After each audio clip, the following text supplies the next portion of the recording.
ओम शांति। 14 अक्टूबर की मुरली है। प्रातः मुरली ओम शांति। बाप दादा मधुबन से। मीठे प्यारे प्राणेश्वर प्रिय पिता कहते हैं, मीठे बच्चे योग बल से विकारों रूपी रावण पर विजय प्राप्त कर सच्चा सच्चा दशहरा मनाओ। रामायण और महाभारत का आपस में क्या कनेक्शन है? दशहरा किस बात को सिद्ध करता है? बाबा ने प्रश्न दिया। अब उत्तर है, दशहरा होना माना रावण खत्म होना और सीताओं को छुटकारा मिलना। लेकिन दशहरा मनाने से तो रावण से छुटकारा नहीं मिलता। जब महाभारत हो तब सीताओं को छुटकारा मिल जाता है। महाभारत लड़ाई से रावण राज्य खत्म होता है। तो रामायण, महाभारत और गीता का आपस में बहुत गहरा कनेक्शन है। गीत है महफिल में जल उठी समा परवाने के लिए। ओम शांति, ओम शांति। बाप फरमाते हैं कि तुम हो ब्राह्मण संप्रदाय, तुमको अब देवी संप्रदाय नहीं कह सकते। अभी तुम हो ब्राह्मण संप्रदाय के, पीछे देवी संप्रदाय के बनने वाले हो। यह तो रामायण है। आज दशहरे पर जैसे इनका रामायण पूरा होने वाला है, परंतु पूरा होता नहीं है। अब कहते हैं दशहरे पर पूरा हो जाएगा रामायण, लेकिन पूरा होता नहीं। अगर रावण मरता है तो रामायण की कथा पूरी होनी चाहिए, परंतु होती नहीं है। छुटकारा होता है महाभारत से। अब यह तो समझने की बातें हैं। रामायण क्या है और महाभारत क्या है? दुनिया तो इन बातों को नहीं जानती। रामायण और महाभारत दोनों का कनेक्शन है।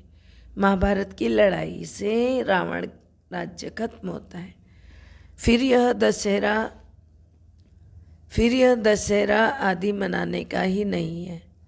गीता अथवा महाभारत भी है ना, फिर रावण राज्य को तो खत्म करने वाले। अभी तो देखो टाइम है, तैयारी भी हो रही है। वह है हिंसक, तुम्हारी है अहिंसक। तुम्हारी है गीता, तुम गीता का ज्ञान सुनाते हो ना, उससे क्या होने का है? रावण राज्य खल्लास होने का है। वह भल रावण को मारते हैं, परंतु राम राज्य तो होता नहीं। अब रामायण और महाभारत है ना, तो महाभारत है रावण को खल्लास करने का। यह बड़ी गुह्य बातें समझने की है। इसमें विशाल बुद्धि चाहिए। बाप समझाते महाभारत की लड़ाई से रावण राज्य खत्म होता है। ऐसे नहीं कि सिर्फ रावण को मारने से रावण राज्य खत्म हो जाता है। उसके लिए तो संगम चाहिए। बाबा कहते हैं, अब है संगम। अब तुम्हारी तैयारी, तुम तैयारी कर रहे हो रावण पर विजय पाने की। इसमें ज्ञान के अस्त्र शस्त्र चाहिए। वह नहीं जैसे दिखाते रावण और राम की युद्ध हुई, फिर यह शस्त्र सब भक्ति मार्ग के। अभी तुम रावण राज्य पर विजय पाते हो। किससे? योग बल से। फिर यह हो गई गुप्त बात। फिर बाबा कहते हैं 5 विकारों रूपी रावण पर तुम्हारी विजय होती है। तो किससे? गीता से। गीता से बाबा बता रहे हैं कि बाबा तुमको गीता सुना रहे हैं। भागवत तो है ही नहीं। भागवत में तो दिखाते हैं कृष्ण का चरित्र, फिर कृष्ण के चरित्र तो कुछ है ही नहीं। फिर तुम जानते हो जब विनाश होता है तो महाभारत लड़ाई लगेगी। जब विनाश होगा तो महाभारत लड़ाई महाभारी लगेगी। उनसे ही रावण राज्य फिर खत्म हो जाएगा। सीढ़ी में भी दिखाया है, जब से रावण राज्य शुरू हुआ है तब से भक्ति मार्ग शुरू हुई है। तुम ही जानते हो कि गीता का कनेक्शन किससे है? महाभारत की लड़ाई से। तुम गीता सुनकर राज्य पाते हो और लड़ाई लगती है सफाई के लिए। बाकी भागवत में चरित्र आदि तो फालतू दिखा रखे। शिव पुराण में कुछ भी नहीं है। नहीं तो गीता का नाम होना चाहिए शिव पुराण। शिव बाबा बैठ ज्ञान देते हैं, सबसे ऊंचे हैं। कि गीता सबसे ऊंची गीता है, क्योंकि शिव भगवान ने सुनाया। गीता सब शास्त्रों से सबसे छोटी है और सब पुस्तक बड़े बड़े बनाए गए हैं, लेकिन गीता की पुस्तक कैसी है? बहुत छोटी है। मनुष्य की जीवन कहानी भी बहुत बड़ी बड़ी बनाई है। नेहरू ने शरीर छोड़ा, उसके कितने बड़े वॉल्यूम बना देते। यह गीता शिव बाबा के वॉल्यूम्स की कितनी बड़ी होनी चाहिए। बाबा कहते हैं परंतु गीता की कितनी छोटी, गीता है कितनी छोटी, क्योंकि बाप सुनाते हैं एक बात ही है कि मुझे याद करो तो विकर्म विनाश होंगे, और चक्र को समझो, बस इसलिए गीता छोटी बना दी। यह ज्ञान कंठ करने का है। तुमको मालूम है गीता का लॉकेट भी बनाते हैं, उसमें छोटे अक्षर होते हैं। अब बाबा भी तुम्हारे गले में लॉकेट पहनाते हैं, त्रिमूर्ति और राजाई का। बाबा कहते हैं गीता है 2 अक्षर, अल्प और बे।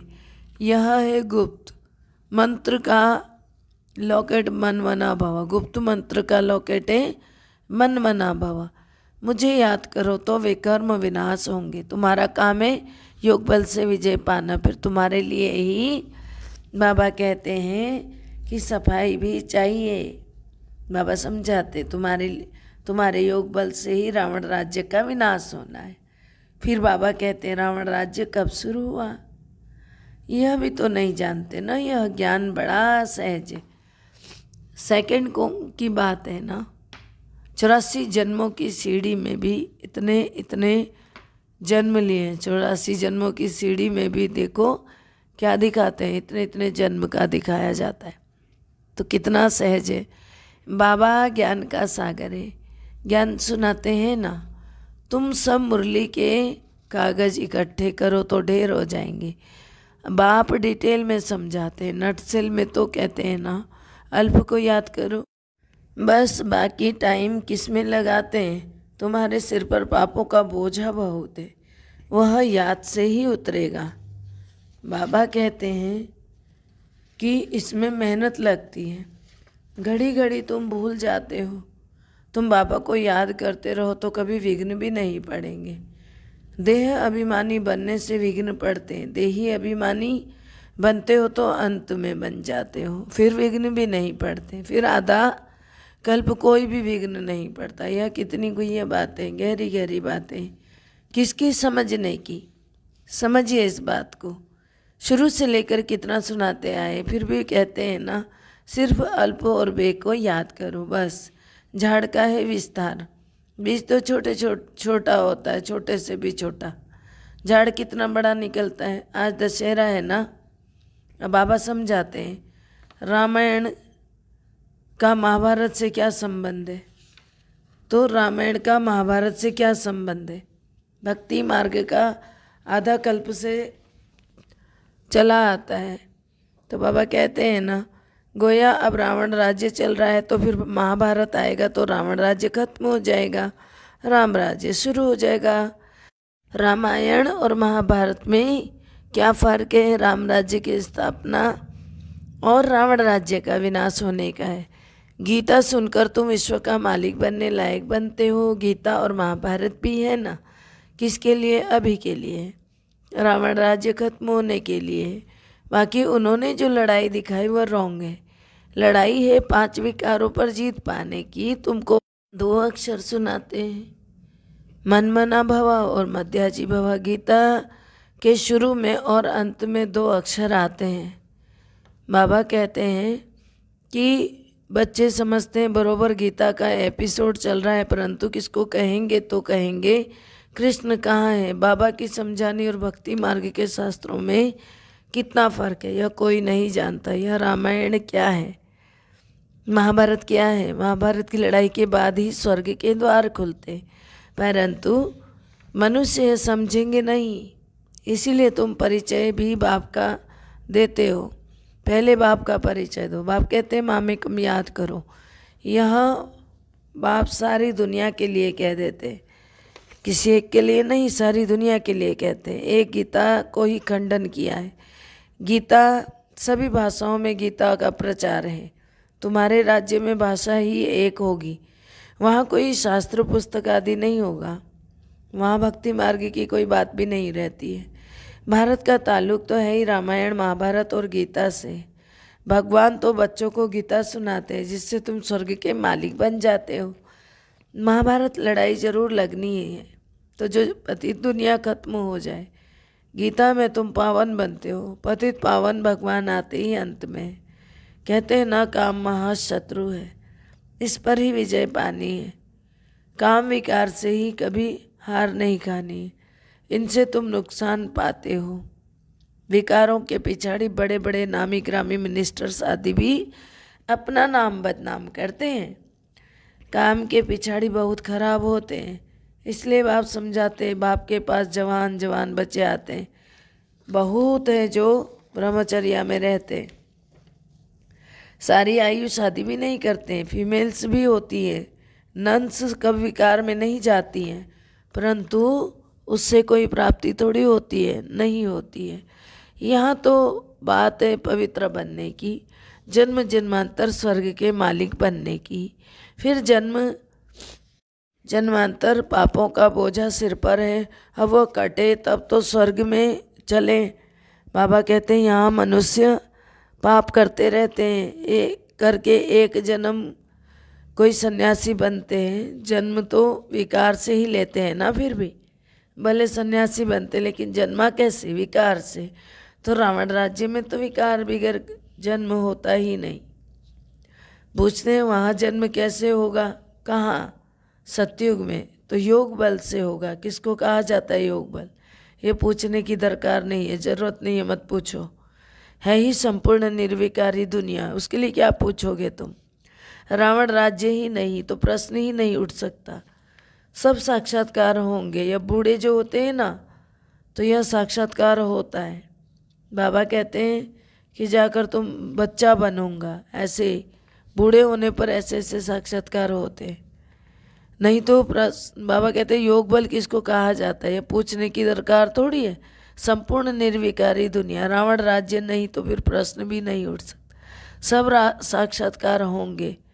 फिर माता के गर्भ में जाऊंगा, बूढ़ा होऊंगा, शरीर छोड़ूंगा, फिर माता के गर्भ में जाऊंगा। यह नहीं मालूम रहता कि फलाने घर जाऊंगा, सिर्फ अब छोटा बच्चा बनना है। मोर और डैल का भी मिसाल है। मोर मोरनी कौन होते? मोरनी मोर के आंसू पी लेती है और गर्भ ठहर जाता है। तो पपीते के झाड़ में भी एक मेल एक फीमेल का झाड़ होता है। एक दो के बाजू में होने से फल देते हैं। पपीते का पेड़ भी दो होते हैं, एक दो के सामने रहने से ही उनमें फल आने लगते हैं। यह भी वंडर है ना, जब जड़ चीज़ों की भी ऐसा होता है तो चैतन्य में तो सतयुग में क्या नहीं हो सकता है। यह सब डिटेल आगे चलकर समझ में आ जाएगा। मुख्य बातें बाप को याद करके तमो प्रधान से सतो प्रधान बनकर वर्षा तो ले लो, फिर वहाँ की रस्म जो होगी तो वो तो देख ही सकेंगे, देख लेंगे।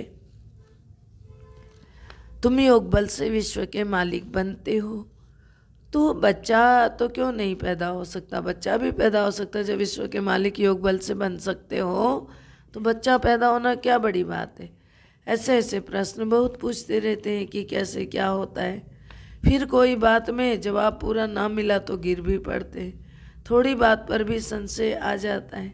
शास्त्रों में ऐसी कोई बात है ही नहीं। तो शास्त्र भक्ति मार्ग के परमपिता परमात्मा आकर ब्राह्मण धर्म, सूर्यवंशी धर्म स्थापन करते हैं। फिर ब्राह्मण है संगम युगी। फिर बाबा ने कहा बाबा को संगम युग पर आना पड़ता है। पुकारते भी हैं ना कि हे पतित पावन आओ। उस तरफ वाले कहते हैं हे लिबरेटर, दुख से लिबरेट करो। दुख देते कौन है यह भी उन्हों को मालूम नहीं। तुम जानते हो रावण राज्य खत्म होता है, तुमको बाबा राजयोग सिखाते हैं। जब पढ़ाई पूरी होती है तब विनाश होता है। फिर जिसका नाम महाभारत रखा है, महाभारत में रावण राज्य खत्म होता है। दशहरे में एक रावण को खत्म करते हैं। यह है हद की बातें, यह बेहद की बातें। यह सारी दुनिया तो खत्म हो जाएगी तो इतनी छोटी छोटी बच्चियाँ नॉलेज कितनी बड़ी ले रही हो। वह जिस्मानी नॉलेज जैसे घास लेट है। यह है सच्चा घी, वो तो जैसे मिट्टी का तेल है, जो जो शास्त्रों की नॉलेज, और ये जो बाबा की नॉलेज है क्या है, सच्चा घी, जैसे देसी घी। तो रात दिन का फर्क हुआ ना, शुद्ध घी की तरह बाबा की नॉलेज। तो रात दिन का फर्क है। रावण राज्य में तुमको घासलेट खाना पड़ता है, आगे इतना सस्ता सच्चा घी मिलता था, फिर महंगा हो गया तो घासलेट अर्थात तेल खाना पड़ता है। ये गैस बिजली आदि पहले कुछ भी नहीं था, थोड़े ही वर्षों में कितना फर्क पड़ा है, अभी तुम जानते हो। सब खत्म होने वाला है यह। बाबा कहते हैं शिव बाबा हमें लक्ष्मी नारायण जैसा बनने के लिए पढ़ा रहे हैं। यह नशा इस बाबा को तो बहुत रहता है, बच्चों को माया बुला देती है। जब कहते हैं हम बाबा से वर्षा लेने आए तो नशा क्यों नहीं चढ़ना चाहिए। स्वीट होम स्वीट राजधानी भूल जाती है।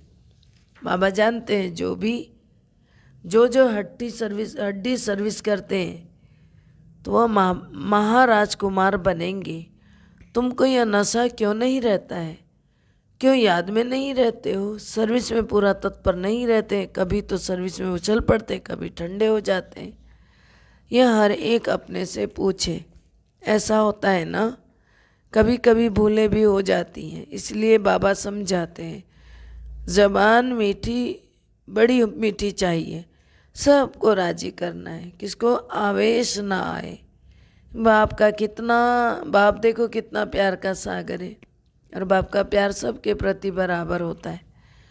अब गऊ कोस बंद कराने के लिए कितना माथा मारते हैं, अर्थात गऊ का मीट बंद करने के लिए कितना माथा मारते हैं। बाबा कहते हैं सबसे बड़ा कोस है काम कटारी का कोस। हिंसा सबसे बड़ी कौन सी है, काम कटारी की। पहले तो वह बंद कर लो, बाकी वह कोई बंद होने का नहीं है। कितना माथा मारते हैं, काम कटारी दोनों को नहीं चलाना चाहिए। कहाँ मनुष्य की बात, कहाँ बाप की बात। जो काम कटारी को जीतेंगे वही पवित्र दुनिया का मालिक बनेंगे। अच्छा, मीठे मीठे सिखलदे बच्चों प्रति माता पिता बाप दादा का याद प्यार और गुड मॉर्निंग। रूहानी बाप की रूहानी बच्चों को नमस्ते। हम रूहानी बच्चों की रूहानी बाप दादा को दिल व जान से सिख व प्रेम से याद प्यार नमस्ते, good morning, diamond morning, Om Shanti. शुक्रिया बाबा, शुक्रिया।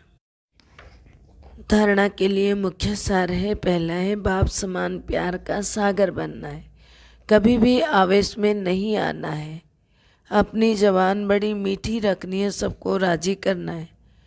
दूसरा, हड्डी सर्विस करनी है, नशे में रहना है कि अब यह पुराना शरीर छोड़ जाकर प्रिंस प्रिंसेस बनेंगे। मीठी प्यारे बाबा की वरदानी हाथ हम सब पर वरदान दे रहे हैं। सेवा के लग्न द्वारा लौकिक को अलौकिक प्रवृत्ति में परिवर्तन करने वाले निरंतर सेवाधारी भव। लौकिक को अलौकिक में परिवर्तन करने वाले निरंतर सेवाधारी भव। अर्थ है सेवाधारी का कर्तव्य है निरंतर सेवा में रहना, चाहे मनसा सेवा हो, चाहे वाचा सेवा, चाहे कर्मणा सेवा। सेवाधारी कभी भी सेवा को अपने से अलग नहीं कर सकते। जिनकी बुद्धि में सदा सेवा की लग्न रहती है उनकी लौकिक प्रवृत्ति बदलकर ईश्वरीय प्रवृत्ति हो जाती है। सेवाधारी घर को घर नहीं समझते, लेकिन सेवा स्थान समझकर चलते हैं। सेवाधारी का मुख्य गुण है त्याग। त्याग वृत्ति वाले प्रवृत्ति में तपस्वी मूर्त होकर रहते हैं, जिससे सेवा स्वतः ही होती है। स्लोगन है अपने संस्कारों को दिव्य बनाना है तो मन बुद्धि को बाप के आगे समर्पित करो। अपने संस्कारों को दिव्य बनाना है तो मन बुद्धि को बाप के आगे समर्पित करो। ओम शांति। सर्व का भला हो, सब सुख पाए, सब परमात्मा से जुड़ जाए। सर्व का भला हो, सब सुख पाए, सब परमात्मा से जुड़ जाए। सर्व का भला हो, सब सुख पाए, सब परमात्मा से जुड़ जाए।